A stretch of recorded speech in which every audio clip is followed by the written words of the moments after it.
Take a step back in time to the 19th century, an era of imperial expansion and great power rivalry. Our tale begins in the exotic lands of Southeast Asia. In the heart of this era, we find ourselves amidst the historical context of the Sino-French War. It was a time when France, imbued with imperial ambitions, cast covetous eyes on Southeast Asia. Their desire was to expand their influence in Vietnam, a region under Chinese suzerainty. But as they say, every coin has two sides. China, an ancient behemoth of a nation, had its stake in the region too. As France's ambitions grew, so did China's determination to maintain its dominion. The conflicting interests between these two nations began to stir the pot of international relations, gradually leading to escalating tensions. The air was thick with the scent of impending conflict, the stormy prelude to a clash of titans. As tensions grew, both nations found themselves on a collision course that would eventually lead to war. In the winter of 1885, French troops under the command of General Oscar de Négrier found themselves in the rugged terrain of northern Vietnam, facing a numerically superior Qing force. The icy wind whipped through the hills as General de Négrier surveyed the daunting sight of the Qing force. The Qing army, a formidable foe, outnumbered the French, yet General de Négrier was undeterred. His tactical genius would soon be put to the test. As the first rays of the sun pierced the frosty morning, General de Négrier made his decision. He would not wait for the Qing to make their move.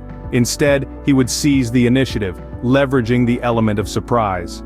The French troops, despite their smaller numbers, were well trained, disciplined, and inspired by their leader's courage.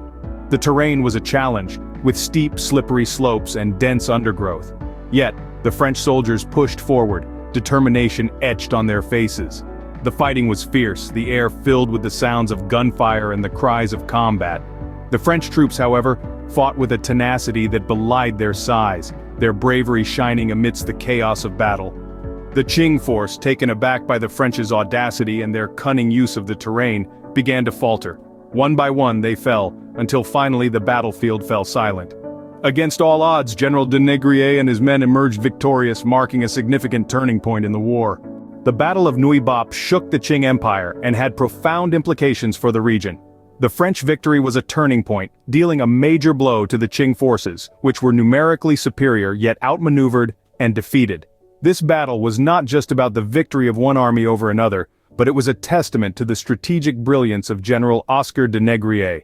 It significantly weakened the Qing position and bolstered the French resolve, setting the stage for the endgame of the war. In the aftermath, the Treaty of Tientsin was signed, which recognized French authority over northern and central Vietnam. This treaty was a clear indication of the shift in power dynamics and marked the beginning of a new era in the region. It was not just a political agreement but a reflection of the changing times, showcasing the ascendancy of European powers in Asia. The implications of this war rippled through the course of history, shaping the geopolitics of Southeast Asia. It served as a lesson for future conflicts, a reminder of the unpredictable nature of war, where strategy and resolve can triumph over numerical strength. The Sino-French War, encapsulated by the Battle of Núi Bop, was a pivotal moment in the history of Southeast Asia, reshaping the geopolitical landscape of the region.